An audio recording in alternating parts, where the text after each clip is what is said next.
What's up, guys? Welcome back. Today we're going to be talking about why your beliefs are keeping you stuck in the agoraphobia cycle. Before I do, let me open this sparkling water. I see a lot of people on TikTok, Instagram, YouTube give all these different recommendations for what is required to break anxiety. And some people say nervous system regulation is what you need to break the cycle. Some people say exposure therapy.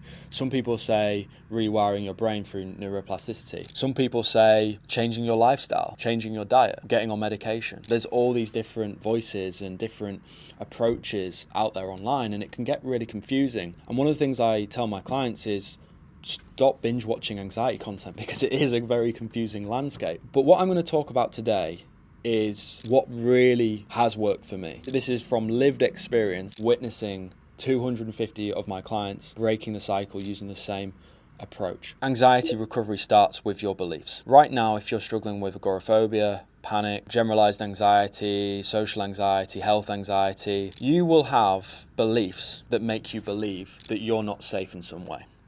For example, you might have a belief that panic is a humiliating experience to have in front of other people. That makes you not worthy, it makes you unlikable, it makes you not cool, whatever the story is. That limiting belief is creating anxiety. Or if you have health anxiety, you might believe that your heart palpitations, if they don't calm down, could lead to a heart attack. Or if you have agoraphobia, you might believe that your house is the only place where safety belongs, instead of believing that safety lives inside of your response when anxiety comes up. The number one thing from my lived experience and from helping 250 clients break the cycle is changing your beliefs.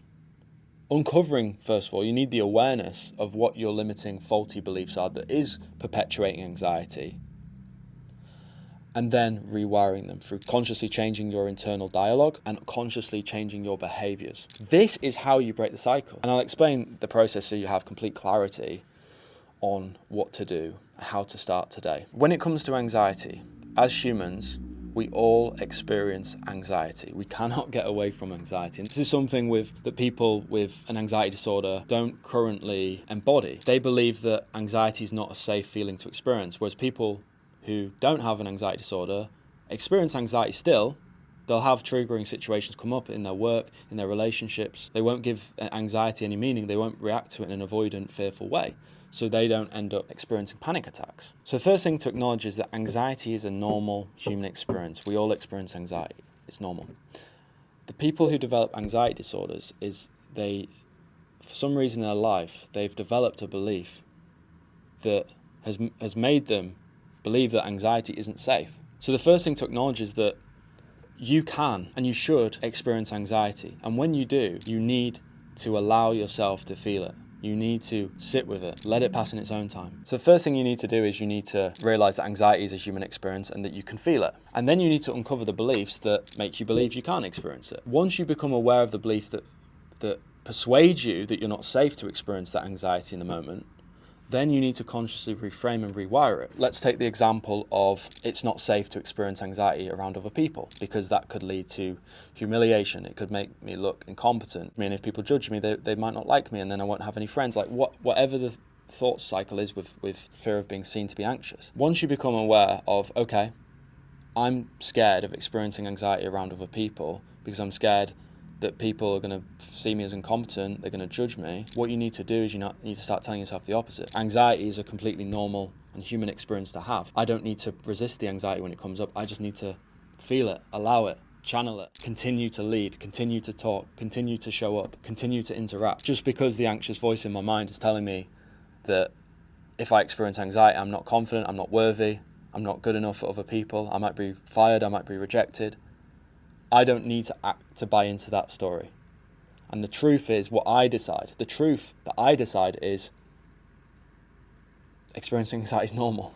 People can see that I'm nervous, and it's completely inconsequential if people notice I'm nervous. And being nervous is actually completely okay.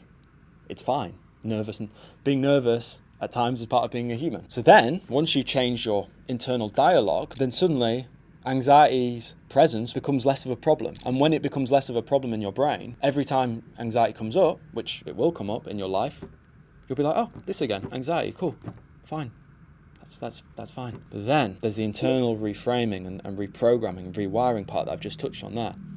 But then there's the action taking point. You need to bring this new belief, this new program that you've created, this new story in your mind that counters the old faulty anxiety-inducing story, and then you need to take action. You need to show up. You need to interact with other people. Let's say you're scared of having panic around others. You're scared of going into a meeting. Go into the meeting and talk to people, interact with people. Let anxiety come up. Imagine if you showed up with that new story and you embodied that and you interacted with people despite feeling anxious. Then your brain will go, oh, anxiety it's not a big problem. Then you no longer react with panic. Then you don't spiral. And then when anxiety comes up, it becomes inconsequential and a non-event.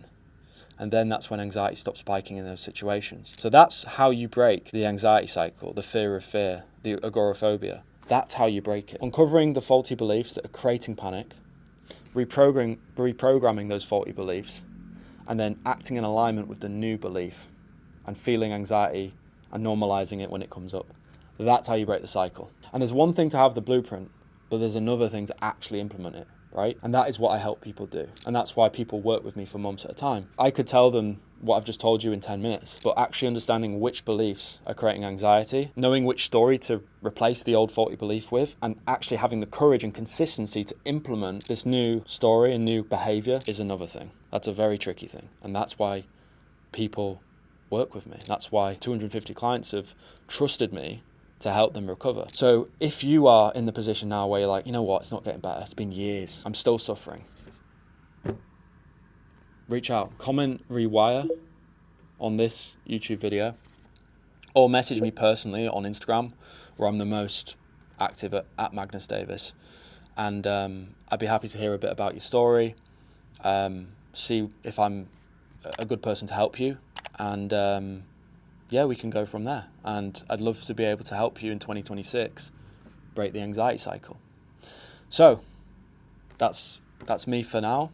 I hope you have a wonderful day, and make sure that you rewatch this video to remind yourself of how to actually break the cycle. See you guys soon.